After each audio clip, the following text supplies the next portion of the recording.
Wonderful experience. అందరికి నమస్కారం అండి. N24 తెలుగు ప్రేక్షక మహాశైలందరికీ నమస్కారం. ఈరోజు కొత్త సెలబ్రిటీతో వచ్చాము. ఆయన చాలా సినిమాలు చేశారు. ఆయన సొంతంగా స్టంట్ మాస్టర్ కూడా అనొచ్చు మనం. సో ఆయన ఫైట్స్ కానీ లేదంటే ఆయన సినిమాలు కానీ ఊర లెవెల్లో ఉంటాయి. ఆయన ఎంచుకునే కథలు కూడా చాలా డిఫరెంట్గా ఉంటాయి. ఈరోజు మన స్టూడియోలో ఉన్నారు, అంతా చిట్చాట్ అయిపోతున్నారు. ఆయన మన ఎవరో కాదు, మన Rohit. Hi Rohit. Hi bro, ఎలా ఉన్నారు? చెప్పాలి, చాలా రోజుల తర్వాత. అంటే లిటర్లీ తమ్ముడు సినిమా తర్వాత ఇది 1 year అయింది. అప్పుడు కలిసాం. తర్వాత ఏంటి సంగతులు, ఏం చేస్తున్నారు? ఇప్పుడు ఏమో బ్రో, నడుస్తున్నాయి, ప్రాజెక్ట్స్ ఉన్నాయి, but mostly on this OTT business side ఉన్నాను అనమాట. నేను ఓటీటీ డబ్బింగ్ రైట్స్ ఇవన్నీ ఎక్కువ నడుస్తున్నాయి. ప్లస్ ఓన్ కో ప్రొడక్షన్ లో ఉంది ఒక it is on scripting stage అనమాట. So of course parallelly friends movie సినిమాలు ఉన్నాయి, అవి చేస్తున్నాను. యాడ్స్ ఉన్నాయి, కమర్షియల్స్ ఉన్నాయి, అవి నడుస్తున్నాయి. సో మొత్తానికి బాగానే ఇదే. అవును, ఆ మధ్యలో సినిమా చేశాడు, ఏమైంది? అది ఉంది ఓటీటీకి. OTT it is already sign for OTT అనమాట. కర్మ అనేసి అది actually. So it is mini movie లాంటిది అనమాట. సో ఇట్ ఈస్ మోస్ట్లీ ఒక 1 month లో వచ్చేస్తుంది. వాళ్ళు అంటే ఆర్డర్ చూసుకుని వాళ్ళు రిలీజ్ చేస్తారు. That is going to come up. మీరు ఎలా ఉన్నారు, ఏంటి? ఎప్పుడో తమ్ముడులో మనం బాగా ఎంజాయ్ చేసాం. ఆ మారేడు మళ్ళీ అంతా అబ్బో తిరిగి దాంట్లో ఎక్కువ కష్టపడింది మీ టీమే. 3 o'clock వచ్చేవారు మీరందరూ. 3 గంటలకు వచ్చి ఎప్పుడు మళ్ళీ రాత్రి 1 గంటకి వెళ్ళేవారు. 2 గంటలు ఏం పడుకునే వాళ్ళు. అది చెప్పాలంటే అది దానికి మాటలు రావు అసలు. కష్టం వేరు. అయితే కానీ సినిమా హిట్ అయ్యంటే అందరూ సక్సెస్ ఉండేది ఒక రేంజ్. బట్ అది గాడ్ ఇస్ వండర్ఫుల్ ఎక్స్పీరియన్స్. మనం బాగా ఎంజాయ్ చేసాము. ఆ ఏరియా గానీ, ఆ ప్లేస్ గానీ, అడవుల్లో తుప్పల్లో అక్కడ పెట్టడం, పడవలు, బోట్లోని నాకైతే ఆల్మోస్ట్ ఆ వైర్ ఇక్కడ వెళ్ళింది. Just miss, but amazing experience అది అసలు. చాలా బాగా ఎంజాయ్ చేసాం కదా. 100%. ఇప్పుడు అదే సినిమా చేసినప్పుడు నువ్వు హీరోగా ఏదో సినిమా కూడా చెప్పావు. అవును, అది కూడా ఓటీటీ వాళ్ళకి. అది ఓటీటీకి ఇచ్చాం ఆల్రెడీ. సో వాళ్ళకైనా డేటాబేస్ ఉందన్నమాట. సో ఇప్పుడు ఓటీటీలో ఏమవుతుందంటే వాళ్ళు బల్క్ లో తీసుకుంటారు సినిమాలు. సో ఆర్డర్ లో వాళ్ళు వస్తారు, ఏది ఇప్పుడు రిలీజ్ చేయాలి. వాళ్ళ బిజినెస్ ఎలా ఉంటుంది, ఇప్పుడు ఏదైనా సినిమా ఉందా యాక్టర్ది, సరే ఈ మార్కెటింగ్ మనకి హెల్ప్ అవుతుంది, అప్పుడు రిలీజ్ చేద్దాం. లేకపోతే ఫెస్టివల్ ఉందా, ఫెస్టివల్ లాంటి సినిమాలు రిలీజ్ చేద్దాం. లేకపోతే అంటే ఇప్పుడు డివోషనల్ మూవీ మన రీసెంట్ వచ్చింది. సో అంటే ఈ సినిమాలు ఏం లేకపోతే ఓకే డివోషనల్ ఒకటి పెడదాం. సో ఆ టైప్ లో వాళ్ళు మన బయర్స్ కూడా ఆ మైండ్ సెట్ తో ఉంటారు కాబట్టి సో వాళ్ళు డిసైడ్ చేయాలన్నమాట. ప్రొడ్యూసర్ అమ్మేశారు దాన్ని. So it is all with the OTT platform to decide when it has to be release అన్నమాట. అంటే ఇప్పుడు ఏంటి ఓటీటీ ఎలా తీసుకుంటారు, చిన్న సినిమాలు ఎలా తీసుకుంటారు? సో ఇప్పుడు ఏంటంటే ఇప్పుడు recently I'm going to become this aggregation partner అనమాట. సో ఇప్పుడు ఏవైనా సరే అమెజాన్ ప్రైమ్ కానివ్వండి, సన్ఎక్స్ కానివ్వండి, ఆహా కానివ్వండి, ఎనీ మూవీ ఎవరికైనా డైరెక్షన్ లేకపోతే ఎలా రిలీజ్ తెలియకపోతే దే కెన్ హ్యాపీలీ కన్సల్ట్ మీ. నేను happily I guide them. And agreements ఉంటాయి, జిఎస్టీ బిల్స్ ఉంటాయి, అండ్ హ్యాపీగా విత్ ట్రాన్స్పరెన్సీ రిలీజ్ చేసుకోవచ్చు. సో ఇప్పుడు ఏంటంటే అవుట్ రైట్ మార్కెట్ అనేది బాగా తగ్గిపోయింది. పెద్ద హీరోలు చిన్న చిన్న సినిమాలకి అన్లెస్ అంటే they prove themselves through theatres, అసలు వాళ్ళకి మార్కెట్ చాలా కష్టం. సో దానికి ఏం చేస్తున్నారు, షేరింగ్ బేసిస్ మీద వెళ్ళచ్చు. త్రూ ఇప్పుడు ఫర్ ఎగ్జాంపుల్ చాలా ప్లాట్ఫామ్స్ ఉన్నాయి. ఎయిర్టెల్ ఎక్స్ట్రీమ్ ఉంది, ఎంఎక్స్ ప్లేయర్ ఉంది, సోనీ లివ్, హాట్స్టార్, వీటికి కూడా మనకి డైరెక్ట్ యాక్సెస్ ఉంది. సో ఎవరైనా రిలీజ్ చేద్దాం అనుకుంటే ఆన్ షేరింగ్ బేసిస్, అంటే పర్ అవర్లీ ₹1 నుంచి ₹4 వరకు పర్ వాచ్ అవర్ అనమాట. సో ఇప్పుడు ఎన్ని అవర్స్ చూస్తారో అంత రెవెన్యూ వాళ్ళకి జనరేట్ అవుతుంది. సో చాలా మంది ఏంటంటే నేను రీసెంట్ ఒక అతను కలిసాను, ఎవరు మిస్గైడ్ చేశారు, ఆయన మిస్గైడ్ చేసి అప్ ఫ్రంట్ కొంత డబ్బులు కట్టేసి ఆయన మళ్ళీ మోసపోయాడు ఆయన. సో అలాంటివి పడకుండా, అలాంటి రాంగ్ గైడెన్స్ వెళ్ళకుండా ఎవరికైనా జెన్యూన్ గైడెన్స్, జెన్యూన్ రిలీజ్ కావాలనుకుంటే త్రూ ఓటీటీ ప్లాట్ఫామ్స్ కావాలంటే డెఫినెట్లీ అప్రోచ్ ఈజీగా వాళ్ళకి చేసి పెట్టచ్చు అనమాట. సో అఫ్ కోర్స్ దాని కొన్ని పారామీటర్స్ ఉంటాయి. కొంత క్వాలిటీ లెవెల్ కంటెంట్ ఉంటుంది. కొంత వరకు ఒక థియేట్రికల్ లో రిలీజ్ అయ్యి ఉండి థియేటర్స్ రిలీజ్ అయ్యి ఇంకా చాలా ఈజీ అయిపోతుంది వాళ్ళకి. సో అలాంటి వాళ్ళకి కన్సల్ట్ అవ్వచ్చు. అండ్ వెరాజ్ dubbing rights is concern. So dubbing rights ఇప్పుడు ఏంటంటే నేను ఎక్కువగా హిందీ చేస్తాను. సో హిందీ నాకు ఆల్మోస్ట్ లాస్ట్ 3 to 4 years నుంచి బాగా టచ్ ఉంది. సో ఇప్పుడు లాస్ట్ 1.5 year నుంచి ఇంకా శాటిలైట్ బిజినెస్ కూడా బాగా జరుగుతుంది అనమాట. సో ఎవరైనా హిందీకి అమ్ముదాం అనుకుంటే సో వాళ్ళు కూడా they can but it depends on content. మళ్ళీ అంటే చిన్న సినిమాలు చిన్న బడ్జెట్ రేట్స్ ఉంటాయి, బికాస్ వాళ్ళు కూడా అక్కడ డబ్ చేసుకుని సెన్సర్ చేసుకుని వాళ్ళు రిలీజ్ చేసుకోవాలి. సో వాళ్ళు అక్కడ వాళ్ళ ప్రాఫిట్ మార్జిన్స్ చూసుకుంటారు. సో అలాగే సో అది కూడా దృష్టిలో పెట్టుకుని నాకు అంటే డిమాండ్స్ లేకుండా ఏదైనా చేద్దాము, ఓకే మూవీ రీచ్ అవ్వాలి అనుకుంటే definitely they can just approach me. Happily I would be happy to guide them అని చెప్పడానికి ఏంటి ఎలా ఏ ప్లాట్ఫామ్ వెళ్తుంది, ఏ ప్లాట్ఫామ్స్ అవి అవన్నీ వాళ్ళకి చెప్తాను నేను. ఎక్కువ ఏ ప్లాట్ఫామ్స్ దృష్టి పెట్టావు ఎక్కువ అంటే అంటే మనకి ఇప్పుడు ఈ అగ్రిగేటర్స్ డైరెక్ట్ టచ్ ఉన్నారు. సో ఎక్కడి నుంచి మనకి ఇప్పుడు ఏంటి వాళ్ళు రెగ్యులర్ గా 500+ మూవీస్ చేసి ఉన్నారు ఆల్రెడీ. సో దృష్టి పెట్టడం ఏం కదా, ఇప్పుడు ఎవరికైనా రిలీజ్ చేయాలనుకుంటే చాలా మందికి డైరెక్ట్ యాక్సెస్ ఉండదు. ఇప్పుడు వాళ్ళు కూడా ఏంటంటే ఫర్ ఆహా అనుకోండి, హాట్స్టార్ అనుకోండి, ఒక ప్రాపర్ ఒక విధానం ఉంటుంది, మెటాడేటా అంతా సబ్మిట్ చేయాలి వాళ్ళకి. ఓకే కొన్ని ఓటీటీ కంప్లైంట్ ఫార్మాట్స్ ఉంటాయి అండ్ బిట్ రేట్స్ ఉంటాయి, బిట్ రేట్ కన్వర్జన్స్ ఇవన్నీ ఉంటాయి. సో అవన్నీ వాటి తగ్గట్టు అప్లోడ్ చేయాలన్నమాట. సో చాలా మంది ఏంటి జస్ట్ హెచ్డి క్వాలిటీ ఫైల్ తీసుకొస్తారు, దానికి ఏంటి వాళ్ళు రిజెక్ట్ చేస్తారు దాన్ని. సో మళ్ళీ తీరా చూస్తే అగ్రిగేటర్ దగ్గర రావాల్సిందే. సో దానికి ఏంటంటే ఇప్పుడు ఆ ప్రాసెస్ తెలియదు కాబట్టి చాలా మందికి, సో వాళ్ళు ఇక్కడ అప్రోచ్ అవుతే ప్రాసెస్ చెప్తాం ABCDE ఇవన్నీ చేసుకునండి, ఇవన్నీ రిలీజ్ అవుతే మంత్లీ మీ రెవెన్యూ జనరేట్ అవుతే యాజ్ ఇట్ ఈస్ మీకు డాష్ బోర్డ్ లో చూపిస్తాం, ఇగో ఇదండి మీ రెవెన్యూ జనరేట్ అయింది. సో వాళ్ళకి ఏదైతే వాళ్ళ షేర్ వాళ్ళకి ఇచ్చేస్తాం అనమాట. సో నేను టార్గెట్ చేసేది ఏం లేదు బ్రో, నాది ఏంటంటే బికాస్ నేను మీకు నా స్టోరీ చెప్తాను. ఒక 2 years క్రితం ఇలాగే ఒక మూవీ స్టార్ట్ అయింది అనమాట, 3 years క్రితం. సో మేము చాలా హ్యాపీ ఫీల్ అయ్యారు. నా సినిమా స్టార్ట్ అవుతుంది, నేను ఈరోజు చేసిన ఆల్రెడీ 20% సినిమా షూటింగ్ అయిపోయింది, అందరూ happy. So 1 fine day producer లేదండి మనం చేయట్లేదు ఈ సినిమా అన్నారు. చెయ్యట్లేదా, ఇదేంటి ఇంత బాగా నడుస్తుంది, అందరూ టీం అంతా క్రూ అంతా అన్నారు, బాగా హ్యాపీగా చేసుకున్నాం, బాగా స్టంట్స్ అన్ని బాగా వచ్చాయి, పాటలు బాగా వచ్చాయి. సో ఆయన ఏమనుకున్నారంటే, ఆయన ఏం చెప్పారంటే నాకు, రోహిత్ ఇప్పుడు యాక్చువల్లీ బడ్జెట్ కుదరలేదు, సో అందుకే ఏమనుకోద్దు మనం ఇక్కడ ఆపేద్దాం. సో అదేం సార్ బడ్జెట్ కుదరకపోవడం ఏంటి అంటే, మనం ముందే అనుకుంటాం కదా బడ్జెట్ అంతా, ఈ సినిమా ఇంత అవుతుంది ముందే అనుకుని దిగుతాం షూటింగ్ కి. సో ఆయన లేదు రోహిత్ యాక్చువల్లీ నాకు అతను చెప్పాడు అనమాట, 20% షూట్ చేసుకుని వెళ్తే మిగతా వాళ్ళు ఓటీటీకి ఇచ్చేస్తారు, ఇప్పుడేమో ఆయన యాక్చువల్లీ దొరకట్లేదు అన్నాడు.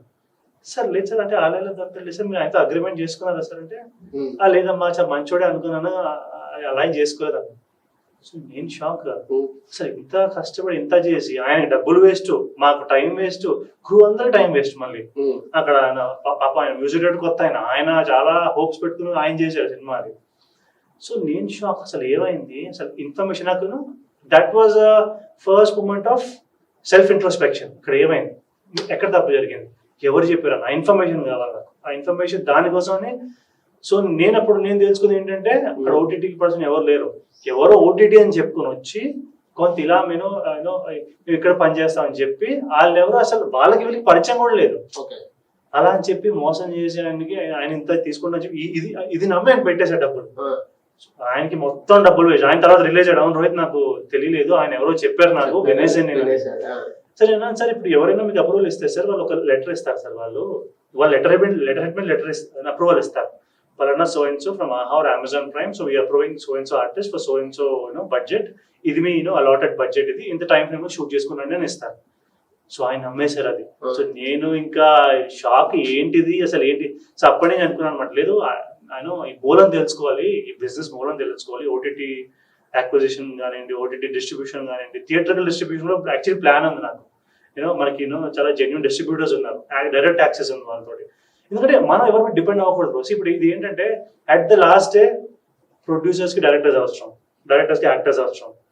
డైరెక్టర్ యాక్టింగ్ చేయలేడు, ప్రొడ్యూసర్ డైరెక్షన్ చేయలేడు, యాక్టర్స్ కి ఎంత డైరెక్టర్స్ అవసరం. ఇట్ ఈస్ ఆల్ అంటే ఈ ఎకో సిస్టమ్ అంతా ఇట్ ఈస్ మ్యూచువలీ మనం ఒకరికొకరు అవసరం ఉన్నాం మనందరం.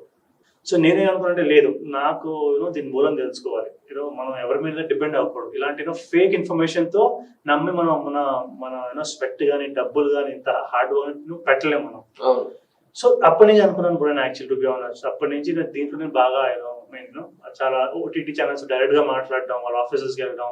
సో మీకు ఏంటి రిక్వైర్మెంట్ ఏంటి, మేము తీసుకొస్తాం మీ కంటెంట్ నాకు చెప్పండి, మీకు ఇది ఉంది, మీకు ఈ రిక్వైర్మెంట్ ఉంది, సరే ఓకే ఇలాంటి కాంటెంట్ కి ఈ జానర్ నేను మీకు తీసుకొస్తాను. మీకు హారర్ ఫ్యాంటసీ కావాలి, నాకు తెలిసిన ప్రొడ్యూసర్స్ ఉన్నారు వాళ్ళు హారర్ ఫ్యాంటసీ ఇస్తున్నారు, సో వాళ్ళకి అలా పిచ్ చేయడం వాళ్ళు నేను. సో ఇలా నేను లైజనింగ్ చేస్తే చాలా వరకు చేశాను అనమాట. మోర్ దెన్ యాక్టింగ్ కన్నా నా 2 years అంతా ఇదే ఎక్కువ నడిచింది అనమాట. సో దీంతో నాకేంటంటే నాకు హెల్ప్ అయింది చాలా. అట్లీస్ట్ ఇప్పుడు నేను నా చేసుకున్నప్పుడు నాకు మొత్తం ఫీల్డ్ వర్క్ అంతా పర్ఫెక్ట్ సెట్ అయి ఉంది. నాకు ఇలాంటి మోసపోవడం కానీ రాంగ్ ఇన్ఫర్మేషన్ తో నేను చేసుకోవడం కానీ ఇలాంటి అవకాశం ఇప్పుడు చాలా తక్కువ, సో ఉండదు అనమాట. సో అది అలా నడిచింది బ్రో. సో దాని ద్వారా నేను ఇవన్నీ దీంట్లోకి వచ్చాను అనమాట. ఆ మధ్యలో సీరియల్స్ కూడా చేసావుగా? 3 సీరియల్స్ చేశాను యాక్చువల్లీ. సో దాంట్లో ఏదో ఒక సినిమాలో ఒక చిన్న ఇది చూసా, సన్నివేశం ఉంటావు, నీతో పాటు ఉన్న ఫ్రెండ్స్ ఉంటారు, ఏదో స్విమ్మింగ్ పూల్ దగ్గర ఏదో చేస్తుంటారు. ప్రతి ఫ్రెండ్ అవసరమైన అది లీడ్ దాంట్లోని. సామాజ వర్గంలో చేశాను, లక్కీ భాస్కర్ చేశాను, ఇంకా చాలా ఉన్నాయి. 3 రోజెస్, మేజర్, గోస్ట్ అసలు చేస్తా కదా. ఎలాంటి టైప్ ఆఫ్ క్యారెక్టర్స్ ఎంచుకుంటాను అంటే నాకు పలానా టైప్ ఆఫ్ క్యారెక్టర్ కావాలి అందుకేమో ఉందా, లేకపోతే నా ఫేవరెట్ వచ్చిన క్యారెక్టర్ చేసుకుంటాను? లేదు, నేను చూసి ఉంటాను, మరి వచ్చిన క్యారెక్టర్స్ కాదు. నాకు చాలా యాక్చువల్లీ టు బి ఆనెస్ట్ నాకు చాలా క్యారెక్టర్స్ ఏ రేటెడ్ కంటెంట్ చాలా వచ్చాయి. లేదంటే నేను కొంచెం అంటే నా పర్సనల్ అభిప్రాయం అది నేను కొంచెం చేయలేనండి. నేను అంత కంఫర్టబుల్ కాదు కెమెరా ముందు, ఏమనుకోవద్దు. అంటే వాళ్ళు అనేవాళ్ళు యాక్టింగ్ కదమ్మా, యాక్టింగ్ చేయాలి చేయాలి, నేను కొంచెం ఉన్న సిచ్యువేషన్ నేను చేయలేను నీకు క్లియర్గా చెప్పి. సో నాకు ఉంటాయి బ్రో. నాది ఏంటంటే I enjoy doing action roles, stunts roles. మీకు తెలిసే ఉంది, మేము చూసే చాలా స్టంట్స్ కానివ్వండి, లేకపోతే డాన్స్ ఇలాంటివి ఏదైనా కొంచెం కామెడీ టైప్, ఫ్యామిలీ ఎంటర్టైన్మెంట్ ఇలాంటి రోల్స్ నాకు చాలా, ఆ జానర్స్ నా పర్సనల్ ఫేవరెట్ అనమాట. సో అవన్నీ నాకు బాగా సరదా చేస్తాను. స్టంట్ ఒకటి చేసా కదా, అది ఏంటి దాని సంగతి ఏంటి? అది ఉంది, అదేంటంటే అదే రిలీజ్ చేయలేదు ఇంకా. లేదు, అది యాక్చువల్లీ ఏంటంటే అది దాంట్లోనే సినిమాలో అదొక సీక్వెన్స్ అనమాట అది. సో నేనేంటంటే నాకు అది బాగా రావాలి, నేను తెలుసుకోవాలి అని చెప్పేసి నాకు అది ఎలా చేస్తారు ఏంటి, నేను చాలా నాకు క్యూరియాసిటీ వచ్చేస్తుంది. పని జరగకపోతే ఎందుకు జరగలేదు ఏంటి ఇంట్రస్పెక్ట్ చేసుకుంటూ ఉంటాను నేను. సో అందుకోసం నేర్చుకుని నేనే ఎడిటింగ్, మళ్ళీ దాంట్లో దాని ఎడిటర్ నేనే, రూప్ రిమోల్ ఎడిటింగ్ నేనే చేసేదాన్ని, దానికి విఎఫ్ఎక్స్ నేనే, దాన్ని మొత్తం రెండరింగ్ చేసి పెట్టి మొత్తం రెడీగా చేసి పెట్టి ఇప్పుడు ఆ సీక్వెన్స్ ఏదైతే ఉందో ఇప్పుడు దాంట్లో ఇప్పుడు మూవీలో రాబోతున్నాను. సో అది అయిపోయింది. It is just that producers decide చేయాలి డేట్, వాళ్ళు మూవీ ఓనర్స్ కాబట్టి, సో వాళ్ళు డిసైడ్ చేస్తారు, దాన్ని బట్టి రిలీజ్ అనమాట. సుమారు ఎన్ని చేసి ఉంటాయి ఇది మూవీస్? ఇప్పుడు లీడ్ లో అయితే ఒక ఉంటాయి, ఇప్పుడు 6-7 ఉంటాయి. లీడ్ కాదు, లీడ్ కాకుండా నీ హీరోగా కానీ నువ్వు చేసే ఆర్టిస్ట్ మొత్తం కలిపి ఎన్ని సినిమాలు? సుమారు 50-60 ఉంటాయి. 30-40 అయితే ఉంటాయి అనుకుంటా. ఈజీగా ఉంటుంది, దానికన్నా నేను లెక్కట్లేదు కానీ 40+ ఉంటాయి. ఇప్పుడు ఏమైనా ఫేమ్ వచ్చిందా? ఫేమ్ అది అంటే అదే ఫేమ్ నాకు ఏంటంటే ఫేమ్ ముఖ్యమే, బట్ ఫేమ్ తో పాటు రెవెన్యూ కూడా ముఖ్యమే. సో ఫేమ్ నాకు సీరియల్ అప్పుడు చాలా ఫేమ్ వచ్చింది. టు బి ఆనెస్ట్, సీరియల్ చేసేటప్పుడు అంటే అసలు మనకి జీరో ఎక్స్పోజర్, బ్యాక్గ్రౌండ్ ఏం లేదు, ఏం తెలీదు. యూఎస్ నుంచి వచ్చాను, యూఎస్ నుంచి వచ్చి చేద్దామనే ప్యాషన్ తప్పించి అసలు జీరో నాలెడ్జ్. మనకి ఇలా చేసుకోరా, ఇలా చేస్తే బాగుంటుందా అని చెప్పి ఎవరు లేడు మనకి. ఒకటి వెళ్ళడం, ఎవడో క్యాష్ పిలవడం, అక్కడ వెళ్ళిపోయాను వెనకాల చూడడం, అచ్చా ఇలా ఉంటుంది ఇది సెట్, ఇలా ఓకే వీళ్ళు బ్యాక్గ్రౌండ్ ఆర్టిస్ట్ అంటే, వీళ్ళు ఫోర్గ్రౌండ్ ఆర్టిస్ట్ అంటే, ఇది క్రూ, ఇది లైటింగ్ అంటే ఇది, అక్కడ తెలుసుకుని అక్కడి నుంచి ఎవరు అక్కడ మేనేజర్ చూసి రోహిత్ రా నువ్వు, నేను నీకు ఇక రోల్ ఉంది అంటే నేను అక్కడి నుంచి వేరే ఒక చిన్న యాడ్ చేశాను, అలా 3 యాడ్స్ చేశాను. 3 యాడ్స్ చేసి అక్కడ ఈటీవీలో ఎవరు ఫేస్బుక్లో మెసేజ్ చేస్తే రాము ఆఫీస్కి రా రేపు అన్నారు. సో అంతమంది చాలా మంది ఎవరు అంటే జస్ట్ క్యాస్టింగ్ డైరెక్టర్స్ వీళ్ళే వస్తాయి, ఇది ఉంది అది ఉంది అని చెప్పడం, మళ్ళీ రిప్లై లేకపోవడం, రెస్పాన్స్ లేకపోవడం. సో ఈటీవీ పిలిచారు, వాళ్ళ ఆఫీస్కి వెళ్ళాను. ఆఫీస్కి వెళ్ళి అక్కడ మన ఉషా గారి మూవీస్ ఎండి ప్రసాద్ గారు అనేది ఆయన అక్కడ చూడడం, నన్ను చూసి రోజు సరే ఇది చెప్తానని అనడం. దాని తర్వాత ఇమీడియట్లీ ఒక 1 week లో స్టార్ట్ అయిపోయింది అనమాట నా సీరియల్ జర్నీ. ఆ సీరియల్ జర్నీ స్టార్ట్ అయింది ఇంట్లో వాళ్ళందరు కాల్స్, 70-80 కాల్స్. అసలు అంటే అసలు వాళ్ళు కూడా అనుకోలేదు నేను సీరియల్ చేస్తాను అవుతాది అనేసి. No expectation, zero expectations. So అలా చేసి దెన్ అక్కడి నుంచి సీరియల్ ఫేమ్ లాస్ట్ 2019, 20, 21, 22 3 సీరియల్స్ వరకు చేశాను. దాని తర్వాత లేదు మాకు సీరియల్ కాదు, యూఎస్ లో ఉన్నాను కదా నేను, యుఎస్ లో ఉండి అక్కడ చేసుకుని వర్క్ చేసుకుని ఫైనల్లీ ఇక్కడ వచ్చేసిన తర్వాత సినిమా కోసం ఇక్కడ వచ్చింది నేను అనేసి సీరియల్ కాదు సినిమాలు చేద్దాం చేసి ఇక్కడ అని చెప్పేసి అక్కడికి వచ్చాను అనమాట సీరియల్కి వచ్చి అప్పుడు దాని తర్వాత ఈ అక్విజిషన్ కానివ్వండి మూవీ బిజినెస్ కానివ్వండి సినిమాలు చేయడం తమ్ముడు కానీ మిగతా సినిమాలు కానీ ఇప్పుడు లలిత అని ఒక మూవీ ఉంది దాంట్లో కూడా మంచి రోల్ అది కూడా ఇట్స్ వెరీ దాంట్లో నేను డైరెక్టర్ అనమాట సో అది కూడా జొన్నవతులుగా డైరెక్టర్ దానికి సో అది కూడా వస్తుంది ఒక ఫ్యూ మంత్స్ లో రిలీజ్ అవుతుంది కూడా సో అంతా బాగానే ఫేమ్ అనేది నాకేంటంటే నేను ఎవరి మీద డిపెండ్ అవ్వకుండా నా ప్రోడక్ట్ నేను చేసుకొని ఓకే ఏమైనా రాంగ్ ఇన్ఫర్మేషన్ రాంగ్ గైడెన్స్ లేకుండా ఒకరి మీద రిలై అవ్వకుండా ఇది ఏంటంటే మ్యూచువల్ బిజినెస్ కాబట్టి ఎగ్జిబిటర్స్ కానివ్వండి డిస్ట్రిబ్యూటర్స్ కానివ్వండి ప్రొడ్యూసర్ కానివ్వండి నేను కో ప్రొడక్షన్ ఇప్పుడు ఆల్రెడీ ఒక మూవీ ఉంది స్క్రిప్టింగ్ స్టేజ్ లో ఉంది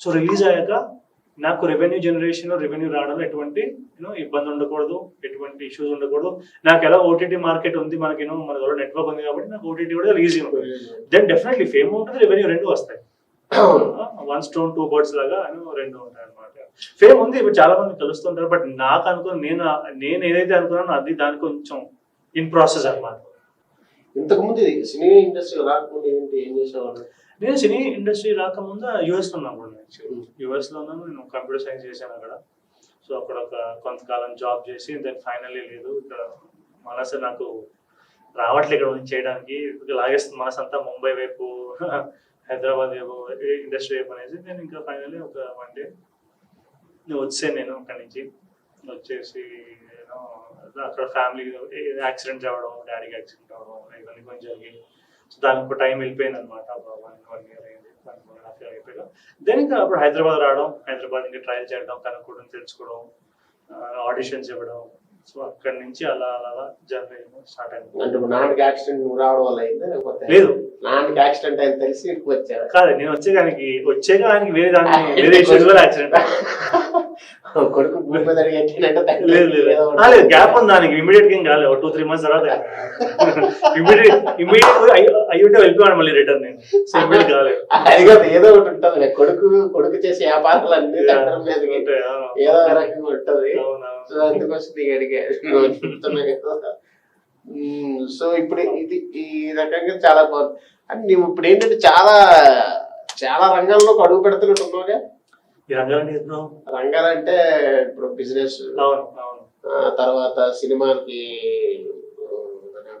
ఫైట్స్ గాను ఫైట్స్ నాకు చాలా ఇష్టం యాక్చువల్లీ నాకు ఫైట్ కొరియోగ్రఫీ చేయడం ఫైట్ ఎడిటింగ్ చేయడం అదంతా నాకు నా నా ఎక్సైట్మెంట్ కోసం నా సరదా కోసం ఎవరైనా డైరెక్టర్లు ఉంటే ప్రొడ్యూసర్ కూడా సజెషన్ చేయడం చేస్తున్నాను అవును సో వాళ్ళకి ఇవ్వడం చాలా మంది నేను కలిపాను కూడా ఇక్కడ ఉందండి కదండి వినండి నా ఫ్రెండ్స్ కానివ్వండి వాళ్ళకి ఇక్కడ పొలం ఉంది చూడండి వినండి at the end of the day director తాలూకా ఆయన రాసుకున్న కథ మీద ఉంటుంది సో ఆయన అది ఎలా చెప్తారు ఎలా కన్వే చేస్తారో వాళ్ళిద్దరి దాని మీద ఉంటుంది రిలేషన్ మీద ఉంటుంది వాళ్ళు చెప్పే కన్విక్షన్ మీద ఉంటుంది సో చాలా అది ఎప్పుడు అది 4-5 years నుంచి నాకు తెలియకుండా ఇక్కడ వెళ్ళి ఇక్కడ ఆడిషన్ జరుగుతుంది వెళ్ళు నీకు బాగుంటుంది సో అక్కడ వెళ్ళు అంటే అలా వెళ్ళేవారు అలా నాకు కూడా ఏంటంటే నాకు కూడా కొందరు చెప్పేవారు నేను ఎప్పుడు నాకేంటంటే ఇలా కాంపిటీషన్ లాగా లేదు నాకు ఆ రోల్ లేకపోతే నీకు ఉండొచ్చేమో నీకు సెట్ అవ్వచ్చేమో నా ఫేస్ వేరు నీ ఫేస్ వేరు డాక్టర్ గా నువ్వు చేయగలుగుతాయేమో మేబీ నువ్వు టెర్రరిస్ట్ గా నువ్వు సెట్ అవుతావు నీ సెట్ అవ్వలేనేమో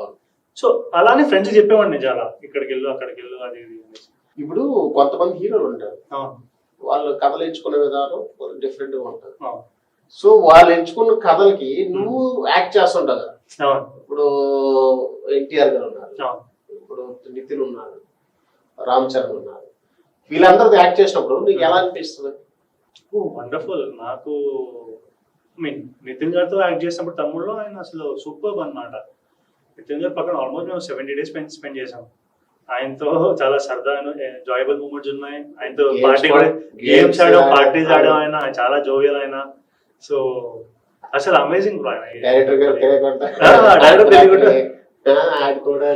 ఆడుకోవడాలు పార్టీలు చేసుకోవడాలు ఆయన నెక్స్ట్ డే వచ్చి తెలిసి అవునా పార్టీ అయిందా ఆయన అంటారు సో అసలు అది అమేజింగ్ ఎక్స్పీరియన్స్ నితిన్ గారితో కానివ్వండి శ్రీ విష్ణు గారితో కానివ్వండి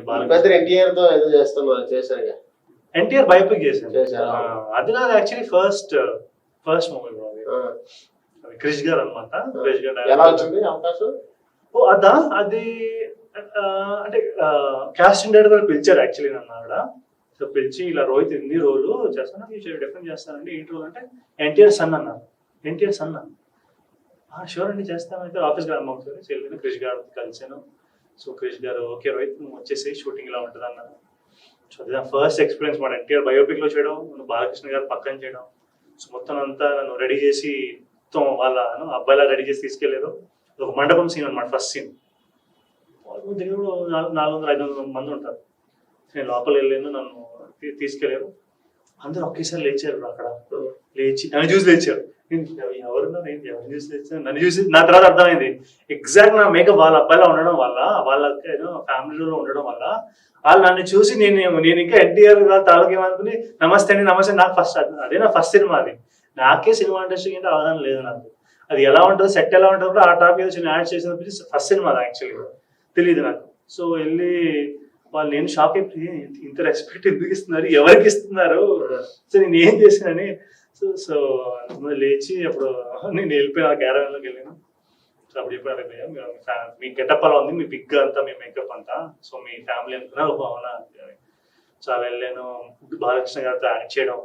చాలా మంది అప్పటికేమో బాలకృష్ణ చాలా జాగ్రత్తగా ఉంటారు, నువ్వు చాలా సీరియస్ ఉంటారా, నాకు చాలా వచ్చాయి అనమాట అలా. సో ఎందుకు సీరియస్ ఉంటారా, కొడతారా అంటే కొడతారు, ఎందుకు కొడతారు పోయింది. నేను వెళ్ళాను. ఆయన ఫస్ట్ సీన్ అనమాట విద్యాబాలన్ గారితో, బాలకృష్ణ గారితో, మిగతా యాక్టర్స్ అని ఆయన వచ్చారు. నన్ను చూసారు ఆయన. అంటే ఆయన ఎగ్జాక్ట్ వాళ్ళ ఫ్యామిలీ మెంబర్ లానే ఉన్నాను నేను అప్పుడు.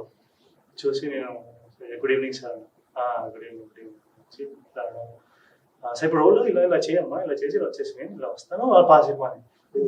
సో ఇంత బాగా చెప్పారు ఆయన అంటే లేదు. సో చెప్పారు అయిపోయి టేక్ అయిపోయి మళ్ళీ షార్ట్ చేంజ్ అనమాట. బా ఓకే ఏం చేస్తున్నావు ఏంటి, ఓకే ఎప్పుడు వచ్చావు ఎన్ని చేసావు ముందంటే ఇలా చేస్తే ఇలా వస్తా. Okay okay nice nice. Next scene కూడా అలా ప్రాపర్ గా ఎక్స్ప్లెయిన్ చేయడం. ఆయన డైరెక్టర్ తో పాటు ఆయన కూడా చాలా జోవియల్ గా ఉన్నారు. అక్కడ ఆయన జోకులు వేసుకోవడం, కమెంట్లు పాస్ చేయడం. అసలు బాలకృష్ణ గారితో యాక్ట్ చేయడం డ్రీమ్ కమ్ ట్రూ. ఆయన చిన్నప్పుడు హీరో, ఆయన భయపడతారు భయపడతారు అసలు లేదు. యాక్టర్స్ తో ఎంత జోవియల్ ఉంటారు, ఎంత సరదాగా ఉంటారు ఆయన. అసలు బయట నాకు తెలిసి అది టాప్ ప్రాపగేండా నాకు తెలియదు, కానీ ఓ యాక్టర్ సూపర్. ఆయనతో చేసేంత సరదాగా ఎక్కడ ఉండదు యాక్టర్స్ కానీ డైరెక్షన్. నేనే చాలా ఎంజాయ్ చేశాను. సూపర్ అసలు. ఇంకా ఎంతమంది యాక్టర్స్ తో చేసావు? చాలా మంది బ్రో. శ్రీ విష్ణు గారితో, అడిసి బ్రో తోటి, నాగార్జున గారితో. నాగార్జున గారు సినిమా గోస్ట్ లో వాళ్ళ టీం మెంబర్ అనమాట నేను. సో అది ఎక్కడ ఇది ఊటీలో షూట్ చేసాం. బాగా అయిపోయింది. సో 3 days షూట్ చేసాం. 3 days షూట్ చేసి బాగా ప్లాన్ చేయడం. ఆ సెట్ అంతా బాగా పెద్ద సెట్ వేసారు. ప్రవీణ్ సత్తర్ గారు చెప్పడం, ఆయన డైలాగ్స్ ఎలా ఉంటాయి ఇలా చేసుకుని ఇలా చేసి ఇలా చేసి అయిపోతుంది, సింపుల్ ఈజీ. బాగా రిసీవ్ చేసుకోవచ్చు. అంతా బాగా అయిపోయి చాలా బాగా ఎంజాయ్ చేస్తాం. అది కూడా వాళ్ళ ఇంటర్మిషన్ సీక్వెన్స్ అనమాట. అది ఇంటర్మిషన్ సీక్వెన్స్ లో ఆ రోల్ ఉంటుంది అనమాట నుంచి. సో అది కూడా బాగుంది. శ్రీ విష్ణు గారు కూడా బాగుంది. సో అది కూడా ఇంకా ఫ్యూచర్ ఏంటి ప్లాన్ గట్టిగా? ఫ్యూచర్ అయితే బ్రో మనం ఓన్ మూవీస్ చేసుకోవాలి, రిలీజ్ కి ఎటువంటి ఇబ్బందులు, సొంత కో ప్రొడక్షన్ లో చేస్తున్నాం అనమాట. కో ప్రొడక్షన్ చేసుకోవడం, రైట్స్ తీసుకోవడం, రైట్స్ సేల్ చేసి పెట్టడం, హిందీ, నార్త్ ఇండియన్ లాంగ్వేజెస్, ఇక్కడ బెంగాలీ కానీ భోజ్పురి ఇవన్నీ కూడా మనకి ఉంది కాబట్టి. సో బిజినెస్ పరంగా ఎటువంటి ఇబ్బంది రాకుండా ఇప్పుడు చూసుకున్నాను, నేను ఉండేటట్టు చేసుకుంటున్నాను కాబట్టి. సో అది చేయడం అనమాట, అది ప్లాన్. దాంతో పాటు హీరోగా చేయడం, అది that is the final aim. దానికి అంత గ్రౌండ్ వర్క్ అనమాట. అంతా యుద్ధం అంతా సెట్ చేసుకుని ఎవరెక్కడ ఉన్నా వెళ్ళేటప్పుడు మనకి ఏమి ఇబ్బంది రాకుండా పాస్ అయిపోవడానికి దానికి గ్రౌండ్ వర్క్. హీరో లైఫ్ ఎలా ఉంది? ఎవరి నా లైఫ్ బాగానే ఉంది. సొంత ప్రొడక్షన్, కో ప్రొడక్షన్ స్టార్ట్ చేసి ఎంతమంది డైరెక్టర్ పరిచయం చేద్దాం అనుకుంటున్నాను? కొత్త వాళ్ళకైనా నేను ముందు కూడా అనుకుంటున్నాను. అక్కడ అయిన తర్వాత అవకాశాలు అన్ని తలా చేసుకుంటాను. అదేంటి ఇప్పుడు సొంత ప్రొడక్షన్ అంటే మినిమం ఒక 2-3 డైరెక్టర్లు పెట్టుకొని అదేంటే నేను కథ రిజిస్టర్ చేసుకున్నాను. నా వాళ్ళు 2 కథలు నేను ఒక టీమ్ పెట్టుకుని రాయిపించుకున్నాను అనమాట. సో కథలు అయితే రెడీగా ఉన్నాయి. నాకు నచ్చిన బాగా నాకు మనసుకు నచ్చిన కథలు అన్ని. సో కొంత మల్టీ జానర్ అలా చూసుకున్నాను యాక్చువల్లీ. నాకు మల్టీ జానర్ సినిమా చాలా ఇష్టం. చిరంజీవి గారు, నాగార్జున సినిమా చూసుకుంటూ పెరిగింది కాబట్టి వాళ్ళగా బట్ ఈ జనరేషన్ తగ్గట్టు చేద్దాం అనేసి అది అని అనుకుని రాయిపించుకున్నాను కదా. సో ఇప్పుడు వాళ్ళు చేస్తే వాళ్ళే చేయబోతారు అనమాట direction. So first 1 to 3 films వాళ్ళే చేస్తారు. దాని తర్వాత ఎలా వెళ్తుందో గ్రాఫ్ ఎలా అవుతుందో దాన్ని బట్టి చూస్తాను అనమాట ఏంటి ఎలా చెప్తాను. తర్వాత ఈ మధ్య ఎన్ని సినిమాలు సైన్ చేశారు? ఇప్పుడు ఒక లలిత అనే మూవీ ఉంది బ్రో, అది రిలీజ్ అవ్వాలి. అది నెక్స్ట్ ఇప్పుడు మాది ఏదైతే ఇది ఉందో నా ఓన్ అది ఒకటి ఉంది. ప్లస్ ఇక్కడ ఎక్కువగా ఏంటంటే లాస్ట్ 1.5 year నుంచి ఎక్కువగా నేను ముంబై రావడం ఇదే ఎక్కువ జరుగుతున్నాయి ఇక్కడ. అక్కడ హిందీ రైట్స్, హిందీ కంపెనీస్ అన్ని అక్కడ ఉన్నాయి కదా. సో ఇక్కడ నుంచి వెళ్ళడం, వాళ్ళకి లైసెన్సింగ్ చేయడం, ఏదైతే ఇప్పుడు నా దగ్గర 10 సినిమాలు ఉన్నాయి అవి పెట్టాలన్నమాట. వాటి ఆథరైజేషన్ నేను అంతా తీసుకున్నాను. సో ఇది అయిపోయాక చేద్దాం అనేసి నాది ప్రైమరీ ఫోకస్ ఇప్పుడు దీని మీద ఉంది. సో ఇది అయిపోయాక దాన్ని కొంచెం దీనికి గ్యాప్ ఇచ్చి అది చేద్దామని చెప్పేసి మెయిన్ మోటో అనమాట. ఓటీటీ చేద్దాం. ఓటీటీ మనకి కాబట్టి నెట్వర్క్ కూడా ఉంది కాబట్టి వీళ్ళకి కూడా 2 ways రిక్వైర్మెంట్ ఉంది. సో ఎందుకంటే ఇక్కడ హిందీ మార్కెట్ చాలా పెద్ద మార్కెట్ బ్రో. అది మన తెలుగు కన్నా యాక్చువల్లీ యాజ్ పర్ ప్రొడ్యూసర్స్ కానివ్వండి, ఎగ్జిబిటర్స్ కానివ్వండి, డిస్ట్రిబ్యూటర్స్ కానివ్వండి, కొత్త వాళ్ళు కూడా వస్తున్నారు యాక్చువల్లీ. మన పెద్ద మార్కెట్ ఒక 5-6 రెట్లు పెద్ద ఉంటుంది. ప్లస్ ఆ బిజినెస్ ఎక్కడ ఆఫ్ఘనిస్తాన్ ఆ సైడ్ కూడా, పాకిస్తాన్ ఆ సైడ్ కూడా ఉంటుంది. అక్కడ రిక్వైర్మెంట్ చాలా ఎక్కువ ఉంది, కంటెంట్ రిక్వైర్మెంట్ చాలా ఎక్కువ ఉంది. సో మనకి ఇక్కడ చాలా మంచి తెలుగు సినిమాలు ఉన్నాయి. తెలుగు సినిమాలు చాలా వరల్డ్ వైడ్ ఉన్నారు. తెలుగు సినిమా ప్రపంచం అంతా చూస్తున్నాం. ఇప్పుడు కొరియా అక్కడ కూడా మన తెలుగు సినిమా చూస్తున్నారు, కొరియన్ భాషలో డబ్ చేసుకొని. సో ఇక్కడ ఇది ఉన్నప్పుడు మన నెట్వర్క్ ఉన్నప్పుడు మనం ఎందుకు చేయకూడదు, మనం ఎందుకు తీసుకెళ్ళకూడదు అనేసి నాకు కూడా హెల్ప్ అవుతుంది. ఇట్స్ మ్యూచువల్ బెనిఫిట్ కాబట్టి నేను ఇది ఇప్పుడు నడుస్తుంది అనమాట. ఒక ఫ్యూ ఫిల్మ్స్ అయిపోయి then get back to my own. ఇప్పుడు అది ఆల్రెడీ ప్రీ ప్రొడక్షన్ లో ఉంది. I mean scripting work pre production లో ఉంది. సో అది కూడా దాని పని అయ్యి ఈ పని జరుగుతుంటారు. బిజినెస్ లో లోటుపాట్లు ఉంటాయి. కొత్త వాళ్ళు కొత్తగా ఒక డైరెక్టర్ వచ్చి సినిమా చేయాలనుకుంటారు. ఓకే, సినిమా చేసేసాడు, తంటాలు చేసిన తర్వాత రిలీజ్ కి చాలా కష్టం అయిపోతుంది. అలాంటి సందర్భంలో వచ్చినప్పుడు మీరేమైనా మీ దగ్గరకు వస్తే మీరేమైనా హెల్ప్ చేయగలుగుతారా? Definitely bro. ఇప్పుడు ఇక్కడ ఏంటంటే చాలా సార్లు నాకు ₹1,00,00,000 ప్రొడ్యూసర్లు సినిమాలు తీసి వస్తారు. వాళ్ళు ఏమనుకుని వస్తారు, ఎవరెవరు కొనేసుకుంటారులే, ఓటీటీకి అమ్మేయించలే, లేకపోతే డిస్ట్రిబ్యూటర్ కొనేసుకుంటారులే, ఆ ఉద్దేశంతో వస్తారు. సో బట్ అక్కడ ఏమవుతుంది, ఆయన first and foremost point marketing మర్చిపోతారు. ఇప్పుడు ₹1,00,00,000 సినిమాలు కావచ్చు, 2 కోట్లు కావచ్చు, 10 కోట్లు కావచ్చు, బంగారం కావచ్చు, వజ్రం కావచ్చు, అక్కడ మనుషులు అక్కడ పలానా వస్తువు ఉందని తెలియకపోతే ఎవరు వచ్చి చూస్తారు, ఎవరు కొంటారు. సో అక్కడ ఏమవుతుందంటే ఇప్పుడు అప్పుడు రిలీజ్ చేయడానికి ఎగ్జిబిటర్స్ అయినా సరే, ఇప్పుడు థియేటర్కల్ కూడా అది ఎండ్ ఆఫ్ ద డే ఏంటి, వాళ్ళకి టికెట్ తెగాలి. ఇప్పుడు ఎవరో థియేటర్ ఉందనుకోండి, వాడు ఫుల్ షో కావాలనుకుంటాడు. ఫుల్ షో ఎప్పుడు అవుతుంది, మార్కెటింగ్ చేసి జనాలు అక్కడ థియేటర్కి వస్తే అవుతారు. సో ₹1,00,00,000 సినిమా తీసి మీకు అసలు మార్కెటింగ్ బడ్జెటే లేకుండా అసలు అది ఎలా తీసుకెళ్తారు, ఎలా వర్కౌట్ అవుతారు. సో చాలా సార్లు ప్రొడ్యూసర్ చాలా మంది కలిసాను నేను, ల్యాండ్లు అమ్మేసుకొని, ఇల్లు అమ్మేసుకొని, రోహిత్ నాకు చాలా ఇంపార్టెంట్, ప్లీజ్ ఎలాగ చేసి పెట్టాలి నువ్వు అని. సో డెఫినెట్ చేస్తాను సార్, నాకే ఉందన్న 100%. బట్ ఇక్కడ మార్కెటింగ్ ప్లీజ్ మాకు బడ్జెటే లేదంటారా. సో బడ్జెట్ లేదు, అక్కడ ఏం చేయగలం, ఎవరు పెడతారు, మీకు కదా, మీకు బాగా నమ్మకం, వేరే వాళ్ళకన్నా మీకు బాగా నమ్మకం. సో మీకు నమ్మకం ఇవన్నీ తెలుసుకో అంటే పాప వాళ్ళకు కూడా గైడెన్స్ ఏ ఉండదు దానికి. సరే ఎవరో తీసేసుకుని ఒక ప్రీ కన్సీవ్డ్ మైండ్ సెట్ తో ఉంటారు వాళ్ళు. సో అలా ఉండడంతో వాళ్ళు చాలా సార్లు 10 లక్షలకు 20 లక్షలకు ఇలా చాలా సినిమాలు వెళ్ళాయి. ఇంకా పాప వాళ్ళకి ఏం చేయలేక ఏం లేక మొత్తం అమ్మేసుకుని తీసి చాలా ఇబ్బంది పడే ప్రొడ్యూసర్స్ నాకు తెలుసు, ఇంకా టచ్ లో ఉన్నారు వాళ్ళు. పాప నేను వాళ్ళకి అదే చెప్తుంటాను, సార్ మీరు కొంచెం గ్రౌండ్ వర్క్ చేయండి సార్, మీరు మొత్తం మీరు వేరే ప్రొడ్యూసర్ తెలుసుకున్నారు అనుకుంటే ఇలా ఫ్లో ఉంటుంది, ఇలా ఫంక్షనింగ్ ఉంటుంది, ఇక్కడ మనం ఇన్వెస్ట్ చేస్తే ఇలా మనకి ఎండ్ రిజల్ట్ వస్తుంది, మనకి ఎండ్ ప్రోడక్ట్ ఎండ్ రిజల్ట్ ఇలా వస్తుందండి, ఈ సోర్సెస్ నుంచి మనకు వస్తాయి. సో అలా తెలుస్తుంది. నేను ఇదే చెప్తూ ఉంటాను ప్రతిసారి. సో పాపం బట్ వాళ్ళు డెఫినెట్లీ నాకు ఎవరు వచ్చినా నేను 100% గైడెన్స్ ఇస్తాను. ఇలా చేసుకోండి, ఇలా బాగుంటుంది, ఇలా చేస్తే మనకి షార్ట్ అమెజాన్ ప్రైమ్ కొన్ని పారామీటర్స్ ఉంటాయి రిలీజ్ చేయడానికి. వాళ్ళు 150 థియేటర్స్ కావాలి వాళ్ళకి, లేకపోతే వాళ్ళ టీం ఎవరైతే ఉన్నారో వాళ్ళకి కంటెంట్ చాలా వైరల్ అయి ఉండాలి. కొన్ని పారామీటర్స్ ఏంటంటే చేంజ్ అవుతూ ఉంటాయి అనమాట. మీకు దాంట్లో అప్రూవల్ కోసం కావాలన్నా సరే మీకు ఈ పలానా పారామీటర్స్ మీట్ అవుతే అప్రూవ్ చేస్తారు వాళ్ళు. ఈ పారామీటర్స్ ఏంటంటే నేను వాళ్ళకి I can give them the guidance, ఇలా చేసుకుంటే ఇలా బాగుంటుంది చేస్తే మీకు షార్ట్ మీరు అట్లీస్ట్ సేఫ్ జోన్ లో ఉంటారు. డెఫినెట్లీ 100% నేను చెప్తాను. డెఫినెట్లీ. అయితే రోహిత్ చాలా మంది చిన్న హీరోలతో చేశారు, యాక్ట్ చేశారు. ఈ ఇలా చేసిన హీరోలు ఎవరైనా నీకు సలహాలు ఇచ్చారా? ఉచిత సలహాలు. ఉచితంగా ఎవరైనా సలహా ఇవ్వడం? ఇచ్చారు కదా.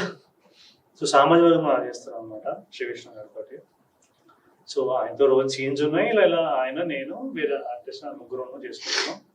సో కెమెరా చేంజ్ అయిపోయింది, ఇప్పుడు ఏదో షార్ట్ చేంజ్ అయ్యి మేము వెళ్ళి కూర్చున్నాం అనమాట. ఆయన కూర్చున్నా నేను ఏదో నా వాలెట్ ఎక్కడో పోయింది, వాలెట్ ఎత్తుకుంటున్నాను ఆయన. సో శ్రీకృష్ణ గారు ఆయన అసిస్టెంట్ ఆయన అబ్బాయి పిల్ల ఒకసారి నన్ను రమ్మని ఇలా వచ్చి కూర్చోమని చెప్పి అసిస్టెంట్ చెప్తే నేను వెళ్ళాను. నేను ఏంటి ఆయన అందరూ పిలుస్తున్నారు, ఏంటి ఆయనకి ఏంటి పెద్ద హీరో ఆయన నేను కూర్చుంటే అలా కూర్చో ఆయన ఇలా అన్నారు. ఇంట్రొడ్యూస్ చేసుకుని ఓకే నా గురించి అడిగి ఏం చేస్తున్నావు, ఏంటి ఇప్పుడు ఏం నడుస్తున్నా ఇలా చేస్తున్నా అంటే చెప్పాను. సో ద ఫస్ట్ జెన్యున్ సలహా నాకు అనిపించింది ఇచ్చింది శ్రీకృష్ణ గారు ఇచ్చారు నాకు అనిపించింది అది జెన్యున్. ఎందుకు అంటే ఆయన ఏమన్నారంటే రోహిత్ నువ్వు ఎప్పుడైనా సరే మనకు ఫ్రెండ్స్ కావాలి, ఫ్రెండ్స్ లేకపోతే కష్టం మనకి. ఓకే నువ్వు ఎప్పుడైనా ఫ్రెండ్షిప్ చేద్దాం అనుకుంటే అబ్బాయిలతో చేయకు ఫ్రెండ్షిప్, నువ్వు అమ్మాయిలతో ఎక్కువ చేయి అని అన్నారు ఆయన. ఎందుకండి అంటే ఎందుకు బ్రో అమ్మాయితో? ఎందుకంటే అమ్మాయిలే నీకు రిఫర్ చేస్తారు వేరే ప్రొడక్షన్ హౌస్ కి. నీ ఎంత బెస్ట్ ఫ్రెండ్ అయినా అవ్వచ్చు, నీకు అబ్బాయి ఎంత బెస్ట్ ఫ్రెండ్ అయినా అవ్వచ్చు. వాళ్ళకి మీ ఇద్దరు కాంపిటీషన్ ఉంటుంది రోహిత్, మీ ఇద్దరికి. వాళ్ళు ఎప్పుడు రిఫర్ చేయడం వాడు వాడిని జాన్ జిగిరి అవని ఎవరైనా అవని నీ కాంపిటీషన్ లేని వాళ్ళని నువ్వు పట్టుకోను, వాళ్ళు రిఫర్ చేస్తారు. నువ్వు ఒక అమ్మాయి ఫ్రెండ్స్ పెట్టుకో, కొందరిని పెట్టుకుని వాళ్ళని నువ్వు రిఫర్ చేయి, వాళ్ళని రిఫర్ చేస్తారు, మీ ఇద్దరికి హెల్ప్ అవుతుంది. నేను కూడా ఇదే చేసేవాడు ఆయన అన్నారు. నాకు తెలిసి అంటే ఆ జోవెల్ కామిక్ కానీ ఏదైనా కానీ జెన్యున్ అనిపించింది ఇప్పుడు. అది జెన్యున్ అడ్వైస్ అది. మనం ఎప్పుడైనా ఎవరితో ట్రావెల్ చేయాలి, మన కాంపిటేటర్తో కాదు. ఎంత బాగుంది మా మీద ఎంత హాయ్ హలో ఎంత బాగా మాట్లాడే సరే అసలు చేసే అవకాశం చాలా తక్కువ ఉంటుంది. So the first and foremost best advice ఆయన శ్రీకృష్ణ పిలిచి మరి ఇచ్చారు. నేను షాక్ అయిపోయినా, అంటే అంత అవసరం ఆయనకి లేదు కదా, నాకు ఎందుకు నాకు ఇచ్చే అవసరం ఏముందని. సో అప్పుడు ఆ సీన్ అయిపోయి that was one of my memorable advises by Srikrishna గారు. ఇప్పుడు ఏమైనా చేస్తున్నావా? ఆయన అడ్వైజ్ ఇచ్చాడుగా, అలా ఏమైనా ప్లాన్ చేశాడా? ఆయన మామూలు ఫ్రెండ్స్ అన్నారు. అంటే సెట్ లో పరిచయం అంటారు ఆయన, అది తప్పించి అంటే అలా నాకు. బట్ డెఫినెట్లీ చాలా మంది రిఫర్ చేశారు ఫర్ షూర్. ఎందుకంటే నా జర్నీ అలా స్టార్ట్ అయింది. ఎక్కడో సీరియల్ చేసి అక్కడి నుంచి మేనేజర్ చూడడం, ఆయన రిఫర్ చేయడం, ఇప్పుడు ఆర్టిస్ట్ చూడడం, అక్కడ ఆయన అక్కడి నుంచి రిఫర్ చేయడం, లేకపోతే lady artist female mother artist చూడడం, ఆవిడ రిఫర్ చేయడం, హీరోయిన్ చూడడం, ఆవిడ రిఫర్ చేయడం, నేను వాళ్ళని రిఫర్ చేయడం. So it was all mutually అనమాట. మ్యూచువల్ రిఫరెన్సెస్ కానివ్వండి, మ్యూచువల్ హెల్ప్ అనుకోండి, లేకపోతే మ్యూచువల్ ఒకరు సహాయపడతా అలా పెరిగింది యాక్చువల్. టు బి ఆనెస్ట్ అలాగే నా నెట్వర్క్ కూడా పెరిగింది యాక్చువల్లీ. దట్స్ హౌ ఈవెన్ నేను ప్రొడ్యూసర్స్ ని కలవడం కానీ, ఓటీటీ ఛానల్ ఓనర్స్ ని చాలా సార్లు 5-star హోటల్లో కలిసాను. ఓటీటీ పార్ హయాట్ లోని, లేకపోతే ముంబైలోని, తాజ్ లోని. నాకు ఇది ఉంది రోజు, నాకు రిక్వైర్మెంట్, నాకు ఇది కావాలి, నాకు ఈ బడ్జెట్ లో కావాలి, ఈ జానర్ లో కావాలి. సో వాళ్ళకి ఓటీటీ వాళ్ళకి ఏంటంటే వాళ్ళకి డేటా అనలిటిక్స్ ఉంటాయి, వాళ్ళకి తెలిసిపోతుంది ఎక్కడ వ్యూవర్షిప్ పెరుగుతుంది, ఎక్కడ తగ్గుతుంది. సో ఇక్కడ మనకు కావాలి, ఒక ఈ వ్యూవర్షిప్ బాగుంది, ఈ టైం ఇది తీసుకుందాం. సో నాకు చాలా వస్తుంది రిక్వైర్మెంట్. రోజు మనకి హారర్ ఫ్యాంటసీ కావాలి, హారర్ కామెడీ కావాలి, హారర్ మనకి బాగా వెళ్తుంది, బాగా వ్యూవర్షిప్ పెరుగుతుంది హారర్కి. లేకపోతే స్ట్రైట్ వద్దు, straight love, straight comedy, Telugu కానీ తమిళ కానీ వద్దు. ఎందుకంటే అక్కడ హిందీలో చాలా ఉన్నాయి వాళ్ళకి స్ట్రైట్ కామెడీలు, straight rom comedy, straight movies ఉన్నాయి చాలా. అన్లెస్ అంటే తెలుగులో ఇప్పుడు ఫర్ ఎగ్జాంపుల్ ప్రేమలు లాంటి సినిమాలు వచ్చింది, థియేటర్కి ప్రూవ్ చేసుకుంటే అది వేరే. మళ్ళీ అది మళ్ళీ వాటికి మళ్ళీ సెపరేట్ బడ్జెట్, సెపరేట్ అవుట్లెట్ కొండ అవన్నీ ఉంటాయి అనమాట. సో ఇలా నన్ను అడుగుతూ ఉంటారు అనమాట. ఇలా ఇది కూడా ఏంటంటే త్రూ నెట్వర్కింగ్. ఇలా మీరు నాకు ఎప్పుడు మన ఏదో ఒకటి చెప్పారు, సో అలా అక్కడి నుంచి అలా నెట్వర్క్ చేసుకుంటూ వెళ్దాం. That's how it work. అది వర్క్ అయిందా? వర్క్ అయింది డెఫినెట్లీ. సో వర్క్ అయితే బెటర్. ఇదంతే మరి ఎకో సిస్టమ్ అలాంటిది. ఫిలిం ఇండస్ట్రీ కానీ ఎనీ ఇండస్ట్రీ వితౌట్ రెఫరెన్సెస్, ఎంత ప్రొడ్యూసర్ అవ్వచ్చు, ఎంత పెద్ద మనిషి కావచ్చు, we all need each other.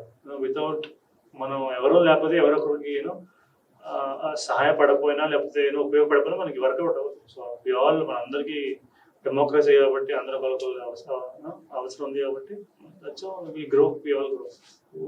Rohit cinema ఇండస్ట్రీలో చేశారు, సీరియల్ దీంట్లో చేశారు. సినిమా కెమెరా బాగుంటుందా, సీరియల్ కెమెరా బాగుంటుందా? సినిమా కెమెరానే. యారీ ఇవన్నీ బాగుంటాయి, Yaari LF, Yaari LX red కానీ. ఇప్పుడు ఏంటంటే వీళ్ళు కూడా కొంచెం అప్గ్రేడ్ అవుతున్నారు. సీరియల్ కెమెరాస్ కూడా పానాసోనిక్ నుంచి వీళ్ళు కూడా వస్తున్నారు, బ్లాక్ మ్యాజిక్ ఇవన్నీ వీళ్ళు కూడా అప్గ్రేడ్ అవుతున్నారు స్టూడెంట్స్. నాకైతే సినిమా కెమెరా ఇష్టం, ఎందుకు ఆరియల్ ఎక్స్ అది బాగుంటుంది. వాటి విజువల్స్ బాగుంటాయి, వాటి తాలూకా కలర్ డెన్సిటీ, వైబ్రేషన్స్, ఆ థియేట్రికల్ ఆ 5.1 డాల్బీ, 7.1 డాల్బీ అట్మాస్, ఆ ఫీల్ పైన వచ్చే ఫీల్ బాగుంటుంది. కాబట్టి చిన్నప్పటి నుంచి చూసి అలా సరదా అదే బాగుంటుంది.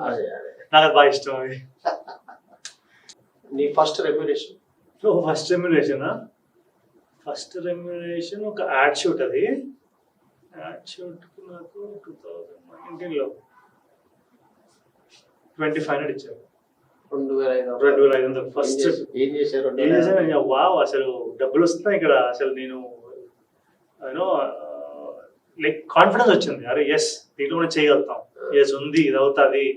మనకి ఎవరైతే అవ్వద్దు ఉన్నారో వాళ్ళు ఫేక్, వాళ్ళు నమ్మకూడదు. మనం అనుకుంటే ఖచ్చితంగా చేయాలి. మనకి ప్యాషన్, నచ్చిన పని చేస్తే చాలా ఈజీగా ఫీల్ అవుతాం మనం. ఓకే, పెద్ద బర్డన్ ఉండదు. సో అప్పటి నుంచి అనమాట నాకు అనిపించింది, ఇది అవుతుంది, చేయగలుగుతాం. 25 అయితే 5000 కొడతాం, ₹1,00,000 అయితే ₹1,00,00,000 కూడా వెళ్ళగలుగుతాం, ఎందుకు వెళ్ళాం. సో అక్కడి నుంచి వచ్చింది అంటే ఇంకా అక్కడి నుంచి that was my first feel. మరి రెమ్యునరేషన్ తీసుకున్నది హ్యాపీ. ఎగ్గొట్టినప్పుడు ఎగ్గొట్టినప్పుడు ఉన్నాయి అలాంటివి కూడా ఎన్నో సిచ్యువేషన్ మాత్రం పంచుతారు చెప్పాలి. అంటే 90% ఎవరు ఎగ్గొట్టరు. నేను ఇప్పుడు దాకా పనిచేసిన ప్రొడ్యూసర్స్ కానివ్వండి, అందరూ జెన్యూనే. ఒక్క దగ్గర నుంచి ఒక ప్రొడ్యూసర్ చాలా బాగా డిలే చేశారు ఆయన పేమెంట్.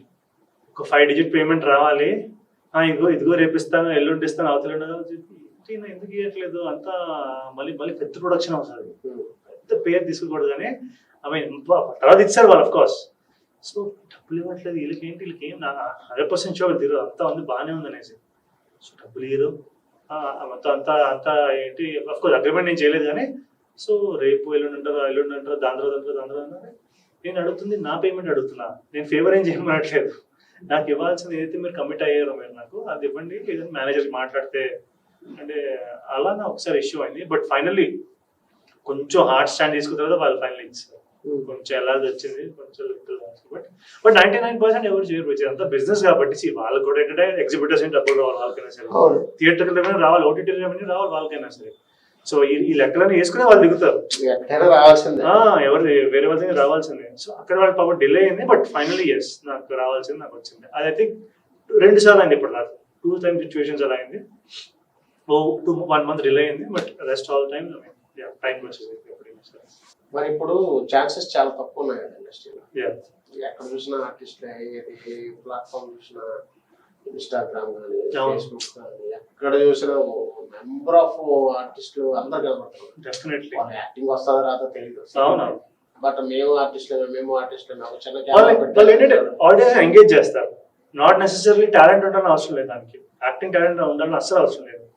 ఆడియన్స్ వాళ్ళకి కాంటెంట్ తో ఎంగేజ్ చేస్తారు కాబట్టి జనాలు అక్కడ చూస్తున్నారు అనమాట. రీల్స్ కానివ్వండి, లేకపోతే ఫేస్బుక్ రీల్స్ కానివ్వండి, అక్కడ అంటే ఒక ప్లేన్ గా నడుస్తున్న లైఫ్ లో సడన్ ఈవెంట్ జరిగితే అందరు దృష్టి అక్కడ పడిపోతుంది. ఇప్పుడు రోడ్డు మీద చూసుకోండి, యాక్సిడెంట్ ప్రతి ఒక్కరు ఆగి చూస్తాడు. అదే మొత్తం అందరూ హ్యాపీగా వెళ్తున్నప్పుడు ఎవరు చూడు, బా ఎంతో ట్రాఫిక్ ఎంత బాగుంది ఎవరు చూడు. సేమ్ నాకు ఇది కూడా రీల్స్ కూడా అలాగే కాంటెంట్ అలాంటి క్రియేట్ చేస్తాను కాబట్టి.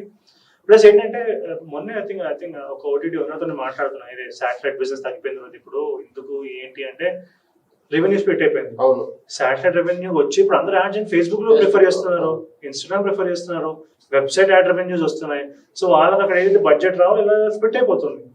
సో పెద్ద హీరోస్ కానీ పెద్ద సినిమాలు కానీ మంచి ఒక టాక్ ఉంటే తప్పి శాటిలైట్ వాళ్ళకి రెవెన్యూ అక్కడ రావట్లేదు, అప్పుడు వస్తుంది తప్పించి మిగతా అప్పుడు డల్ అయిపోయింది అనమాట. సో మనం అయితే we have to be competitive. ప్రతిరోజు మన స్కిల్స్ అప్గ్రేడ్ చేసుకోవడమే. ఇప్పుడు ఏఐ కూడా వచ్చింది. మొన్న ఒక డైరెక్టర్ అయితే నాకు ఆయన మొత్తం 60% సినిమా నార్మల్ తీసి 40% ఏఐతో తీసారు ఆయన.